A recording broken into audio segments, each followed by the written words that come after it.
Bueno, decíamos hace cuestión de minutos, está con nosotros Daniel Olesker, él es economista, dirigente socialista que está apoyando la precandidatura de Carolina Cose en el Frente Amplio, pero podríamos decir que es un bicho político, sin ningún tipo de dudas. ¿Cómo anda, Olesker? ¿Qué tal? Bienvenido. Bueno, muchas gracias por invitarme. Ando Bueno, bien. hay Buen día. muchísimos temas para conversar, ya vamos a detenernos en algunos puntuales de coyuntura, pero hay uno que se destaca y es la identificación de los restos de Amelia Sanjurjo. ¿Qué reflexión le genera? Bueno, mucha emoción, ¿no? Ayer fue un día de mucha emoción.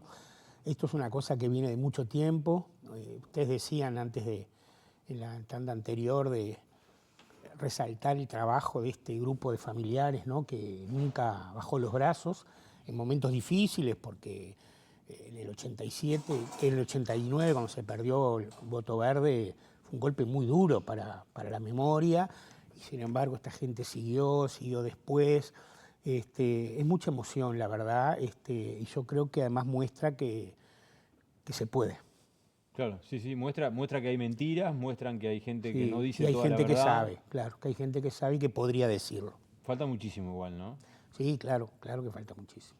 Este tipo de momentos generan la ilusión de que haya otros que se animen, ¿no? A contar y a hacer más rápido este camino que es tan tortuoso, tan lento, Sí. tan doloroso. Muchos se han ido sin Es poder. largo y doloroso, y yo creo que es verdad, estos hechos alientan a que haya más. Bueno, de hecho ayer Alicia Luciardo dijo, ¿no?, que las investigaciones van a continuar y todos esperamos que continúen y que se Exacto. sigan encontrando. Qué mes importante además para haber recibido esta noticia, ¿verdad? En este mes de la memoria. Así que Sí, claro. también eso nos reconforta. Claro. Vamos a otros temas. Como bien decía Miguel, usted es un hombre de la política, además de economista, de que ha estado en el gobierno en su momento, en distintos sectores, ¿verdad? Pero muy especialmente en el de desarrollo social. Pero usted es un hombre de partidos políticos. Se aprobó ayer la ley de financiamiento de los partidos políticos. ¿Qué opinión tiene al respecto?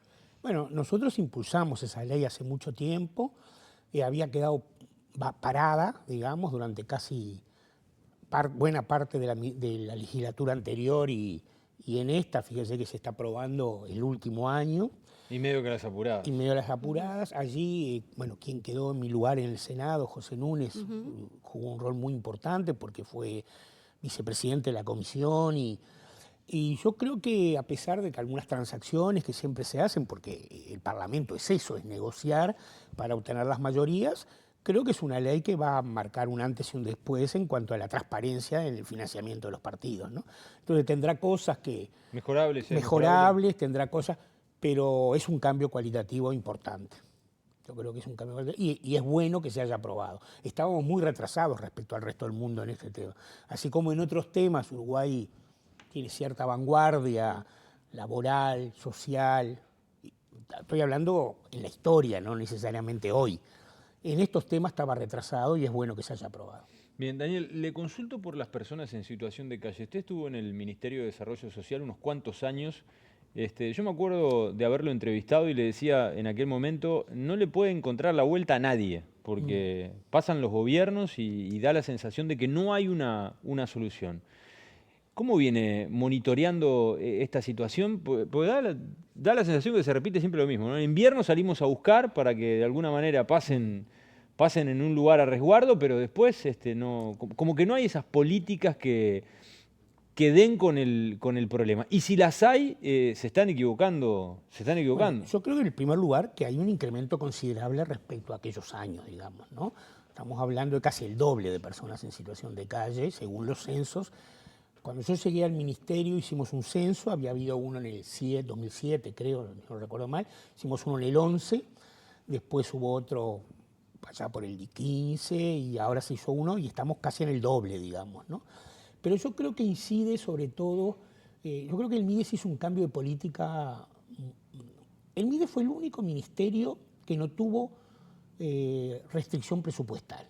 O sea que el presupuesto no es un problema para explicar que el MIDES no hizo cosas. A salud le dieron muy duro con el presupuesto, a vivienda le dieron muy duro con el presupuesto, ¿no? Este gobierno hizo un ajuste fiscal muy duro en salud, educación y vivienda, pero no lo hizo en el MIDES.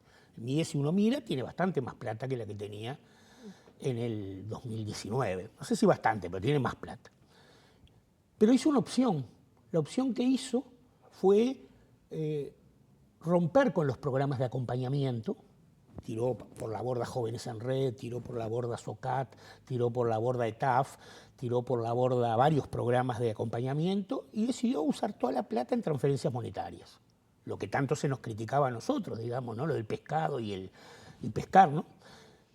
Tarjetas, y volvió a una cosa que ya se había perimido en el Uruguay de las transferencias, que eran las canastas. Por otro lado, si uno mira el aumento de plata en transferencias, fue partidas adicionales a los que ya tenían.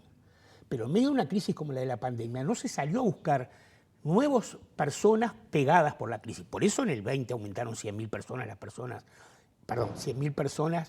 las personas en situación de pobreza, y eso explica el crecimiento de la población de calle, más los temas de ex deliberados y demás, ¿no? Usted dice que no se identificó a las personas que cayeron. No se identificó para nada. De hecho, o sea, no hay nuevos. Lo que se hizo fue, sobre lo que ya estaba identificado, tratar de expandir a las transferencias y ahí parcialmente, porque salvo el bono crianza, todo lo demás que se dio en el 20 y en el 21 de plus, se sacó después, digamos, ¿no? Por eso allí escuchamos al Mides cuando nos plantea, bueno, que ha habido una duplicación en algunos casos y Sí, conocemos que ha habido pero partidas eso no mayores. resolvió el problema de fondo. Y yo creo que en nuestro periodo esos programas lograron cierto tránsito de personas hacia la formalidad, hacia la educación, al trabajo.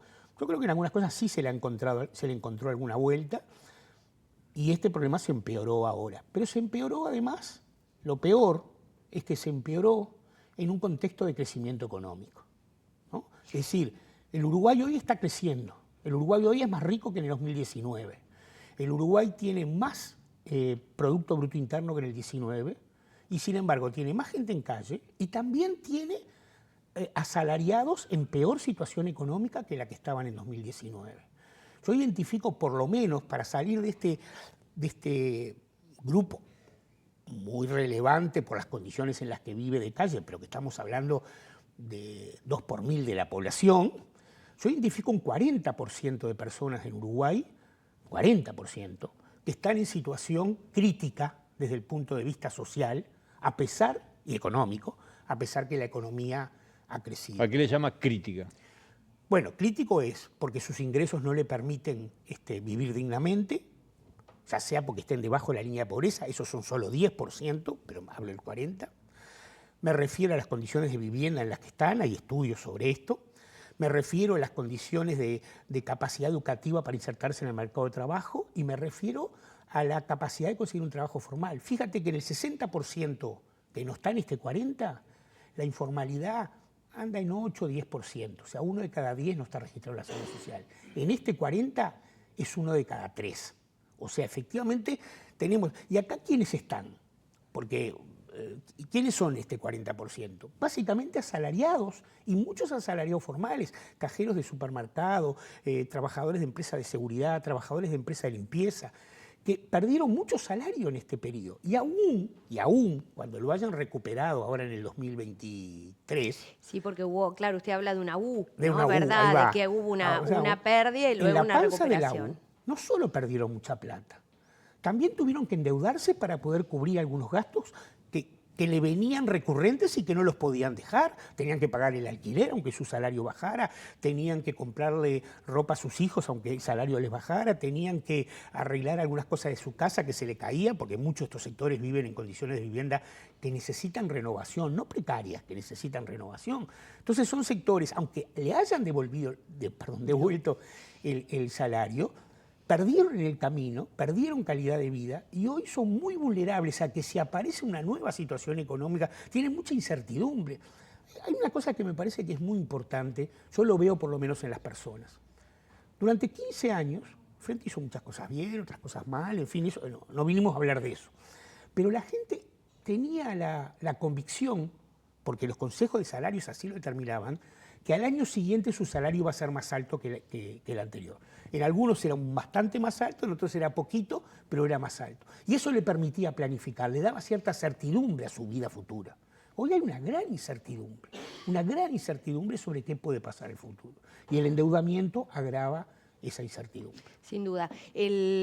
usted habla justamente de que no hay una crisis económica, que las condiciones económicas están dadas como para poder hacer ese tipo de acciones que vayan encima de lo que es lo que ha sido este crecimiento de la desigualdad, indica usted.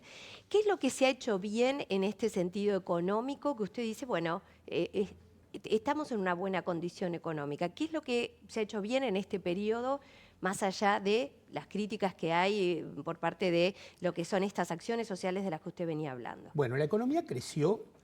El concepto de qué se hizo bien para crecer, lo voy a decir, pero es un concepto relativo, porque si se hacen cosas bien para crecer y solo se beneficia a un 10, a un 20% de la población, no está muy bien. Pero, ¿qué fue lo que básicamente se hizo? Lo que se hizo fue generar estímulos a los exportadores para que crecieran y generar cierta concentración de la riqueza que de alguna manera provocó que esos sectores empresariales tuvieran mayores ganancias para poder desarrollar su actividad, digamos, ¿no? Ese es básicamente el mecanismo, ¿no? O sea, por eso digo que no es que se hizo bien, lo que se hizo fue bajar salarios para aumentar la ganancia. ¿Bajar salarios o no aumentar salarios? Porque se bajaron salarios. No aumentarlo en términos reales, ¿no? Sí, perdón, claro. Está claro que, bueno, de hecho, el primer Consejo de Salarios, no se aumentaron. Estábamos en pandemia y eso fue un acuerdo. Y después fíjate este dato es muy importante para mirar la película, ¿no? Porque a veces corremos la tentación de mirar la foto final cuando la U empieza a crecer, digamos, ¿no? El segundo Consejo de Salarios se hizo cuando la economía, en un año en que la economía creció 5%. Y valía para el año siguiente donde la economía volvió a crecer otro 5%. Quiere decir que el segundo Consejo de Salarios, o sea, la octava ronda, el segundo de este gobierno, digamos, se hizo para 2 años en que el PBI creció 11%. Y ahí se decidió que del 100% perdido, que eran casi 5% de salario, en la pandemia solo se recuperaba el 40%. O sea, los trabajadores quedaron rezagados en más de la mitad de lo que habían perdido en una economía que se disparaba. Y recién iban a llegar a recuperar todo al final. En realidad recuperaron en el 23 y no en el 24, pero eso sí no es mérito del gobierno. Ahora, ¿se espera que se pueda seguir recuperando, si venga el gobierno que venga, en la medida que se está creciendo en esa pata de la U, que no es una L, por suerte? Porque si fuera una L estaríamos allá abajo. Claro, sí. Por suerte tenemos una U, según dice usted, y que de alguna forma se está recuperando. Esto con las condiciones que hoy tenemos debería seguir hacia ahí y por lo menos explayarse hacia la igualdad social. Yo creo que hay que no solo seguir recuperando, en sentido de que no se vuelva a perder salario, sino que esta distancia que se dio entre un salario que va a terminar creciendo 0 en relación al inicial, ¿no? Porque la U es eso, ¿no? Punta a punta, contra una economía que va a terminar, ya estamos en 3,5% de crecimiento, probablemente con el 24 va a llegar a 6%, esa diferencia entre 0 y 6 hay que recuperarla en el próximo periodo de gobierno. O sea, el salario tiene que crecer, no solo no perder poder de compra, sino crecer para recuperar esa relación con la riqueza que perdió, o sea, la desigualdad que tú mencionabas. Esa tiene que ser la meta futura y las condiciones para que esa meta se realicen existen. Bien. Pero también existían en el 21 y en el 22, ¿no? O sea, no creamos que el salario real creció tan lentamente porque no había condiciones, no. Aceptemos que en el 20 todos perdimos, cosa que es bastante discutible, pero bueno, aceptemos, todos perdimos. Pero en el 21, en el 22 y en el 23, la economía ganó y los trabajadores perdieron. Bien, Daniel, la última, ¿por qué apoya a Carolina Cose? Bueno, yo apoyo a Carolina Cose, yo en lo personal y además mi partido, el Partido Socialista, porque creemos que frente a la próxima coyuntura gubernamental, el próximo periodo de gobierno, hay que tener 3 cosas. Mucha audacia, ¿ah? para hacer cambios, porque el próximo periodo de gobierno no es volver a lo que hicimos antes. Lo que hicimos antes está muy bien, es nuestro piso, pero tenemos que tener audacia para hacer cosas importantes. En particular, tenemos que tener audacia para meternos con el proceso de producción. O sea, no alcanza ya con crecer para distribuir, hay que crecer distinto.